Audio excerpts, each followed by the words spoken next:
जय शिवराय माझ्या लाडक्या भावांनो. लका या पावसाचं काय गणितच कळणार म्हणजे बघा की जुलैच्या महिन्यातला पाऊस मे मध्येच पडतो आणि आपल्या सगळ्यांच्या स्वप्नांवर पाणी फिरवून जातो. मी लय स्वप्न बघितलेली. 11वीची परीक्षा संपली की मी ह्याव करीन आणि त्याव करीन.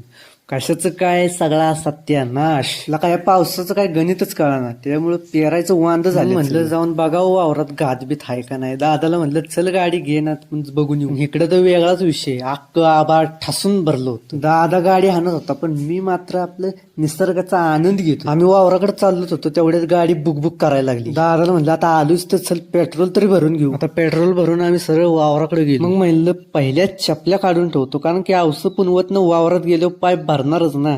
आणि इथं एवढा चिखल वय काय बोलायचंच नाही. इथं गेलो होतो वावराची घात बघायला. इथं रस्त्यालाच घात नाही तर वावराचं काय संबंध. तिथनच उलटा रस्ता धरला आणि घराकडे निघालो. आता तुम्हाला जर हा व्हिडिओ आवडला असेल तर व्हिडिओला लाईक नक्की करा आणि फॉलो पण करा.